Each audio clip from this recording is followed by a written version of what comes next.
Bismillahirrahmanirrahim. Assalamualaikum warahmatullahi wabarakatuh. Perkenalkan, nama saya Lisa Rentika, NIM F20180125. Di sini saya akan mempresentasikan kimia medisinal yang berjudul hubungan struktur aktivitas obat, di mana di sini ada sifat kelarutan umumnya yang berhubungan dengan kelarutan senyawa dalam media yang berbeda dan bervariasi, yaitu yang pertama sifat hidrofobik dan lipofobik berhubungan dengan kelarutan dalam air, sifat hidrofobik berhubungan dengan kelarutan dalam lemak. Kemudian ada pun yang kedua yaitu gugus yang dapat kelarutan dalam air di sebuah gugus hidrofobik, lipofobik, dan polar. Yang di bawahnya itu gugus yang dapat ini adalah gugus yang dapat kelarutan dalam lemak tersebut gugus lipofilik, hidrofobik atau non-polar. Kemudian adanya ikatan tidak jenuh seperti pada sifat hidrofobik senyawa. Yang pertama yaitu sifat kelarutan umum berhubungan dengan aktivitas biologis dan senyawa homolog. Sifat kelarutan berhubungan dengan absorpsi obat.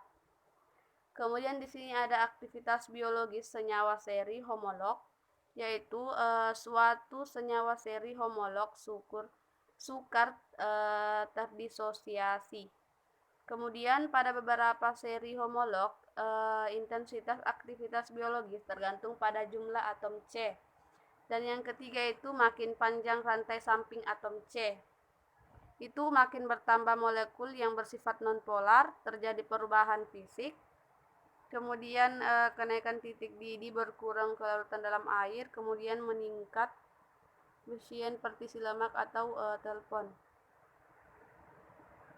Kemudian bisa kita lihat sendiri ada gambar hubungan kelarutan pada aktivitas antibakteri di situ, di mana pada grafik kita lihat terlihat adanya garis kejenuhan C. Kemudian ada senyawa di bawah garis kejenuhan, itu ada garis di bawah kejenuhan C, tapi disebabkan oleh efek antibakteri. Kemudian di atas garis kejenuhan senyawa tersebut, di atasnya itu mempunyai kelarutan yang cukup untuk memberi antibakteri. Kemudian titik potong antara garis aktivitas senyawa seri homolog dan garis kejeruhan tentang PD daya tahan bakteri itu ada garis kejenuhannya. Kemudian bakteri yang lebih kebal atau resisten itu membutuhkan kadar lebih tinggi untuk membunuhkan sehingga titik potong terjadi lebih awal. Kemudian di sini ada contoh seri homolog, di mana nomor 1 itu seri homolog atau alkohol, di mana seri homolog N-alifatik alkohol primer pada jumlah atom C1 sampai C7 menunjukkan aktivitas antibakteri terhadap Bacillus typhosus yang mungkin meningkat dan mencapai maks pada jumlah atom C dan 8. Pada jumlah atom C, aktivitas drastis terhadap Staphylococcus aureus aktivitas mencapai maks pada jumlah atom C. Bisa kita lihat sendiri contoh aktivitas heksanol lebih besar dari heksanol sekunder dan 5 kali lebih besar dari heksanol tersier. Kemudian ada alkohol dengan BM besar, yaitu setilalkohol praktis tidak larut dalam air, kemudian sehingga tidak berkhasiat sebagai antibakteri.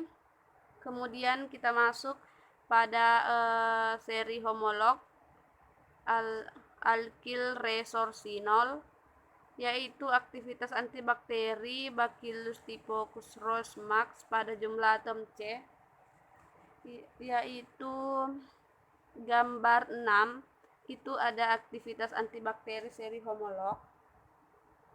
Kemudian kita masuk pada nomor 3 yaitu seri homolog aster asam vanilat, Itu tabel 5 itu bisa kita lihat ester asam vanilat dan koefisien fenol terhadap Staphylococcus aureus, yaitu di mana metil 1,7, etil 7,9, N-propil 3,34 dan isopropil 11,2. Itu adalah hubungan struktur seri homolog ester asam vanilat dan aktivitas antibakterinya terhadap Staphylococcus. Kemudian di sini ada 4, yaitu seri homolog ester asam hidrokarbonsoat, yaitu etil 3,4, propil 13, isopropil 7,3, alil 7,6 dan butil 17. Ini adalah tabel 6 ini adalah hubungan pengubahan struktur sel homolog. Kemudian berdasarkan model kerja aktivitas biologisnya secara umum, obat dibagi menjadi 2 golongan, yaitu 1 senyawa struktur tidak spesifik, di mana senyawa ini adalah struktur kimia bervariasi, tidak berinteraksi dengan reseptor spesifik, dan aktivitas biologisnya tidak secara langsung dipengaruhi oleh struktur kimia, tetapi lebih dipengaruhi oleh sifat-sifat kimia fisika seperti derajat ionasi, kelarutan, aktivitas termodinamik, tegangan permukaan, dan redoks potensial. Di sini ada senyawa berstruktur tidak spesifik menunjukkan aktivitas fisik karakteristik sebagai berikut. Ini bisa kita lihat sendiri.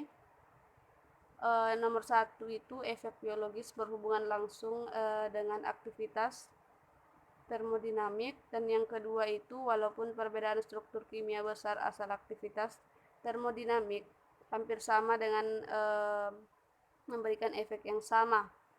Kemudian ada nomor 3, yaitu ada kesetimbangan kadar obat dalam biofase dan fase eksternal. Nomor 4 itu bila terjadi kesetimbangan aktivitas termodinamik, masing-masing fase harus sama. Kemudian ada nomor 5, yaitu pengukuran aktivitas termodinamik pada saat aktivitas eksternal juga mencerminkan termodinamik biofasa. Kemudian ada senyawa dengan derajat kejenuhan yang sama mempunyai aktivitas termodinamik yang sama, sehingga karena itu larutan jenuh dari senyawa dengan struktur yang berbeda dapat memberikan efek biologis yang sama. Kemudian kita masuk pada senyawa berstruktur spesifik, di mana merupakan senyawa yang memberikan efek dengan mengikat reseptor atau reseptor yang spesifik bekerja pada enzim, yaitu dengan cara pengaktifan atau penghambatan mengaktifkan kembali enzim-enzim tubuh. Kemudian di situ ada antagonis, yaitu antagonis kimia, fungsional, farmakologis atau antagonis metabolik. Kemudian menekan fungsi gen, yaitu dengan menghambat biosintesis asam nukleat dan sintesis protein. Kemudian ada bekerja pada membran, yaitu dengan mengubah membran sel dan mempengaruhi sistem transport membran. Kemudian di situ ada karakteristik senyawa berstruktur, jenis surfaktan. Kemudian ada surfaktan antiseptik, itu denaturasi protein membran sel dan lisis. Kemudian yang kedua itu sistematik, hemolisis sel darah merah, dan ketidakteraturan membran sel tidak digunakan. Sekian dan terima kasih presentasi yang saya bawakan pada percobaan ini. Saya akhiri dengan wabillahi taufiq wal hidayah. Wassalamualaikum warahmatullahi wabarakatuh.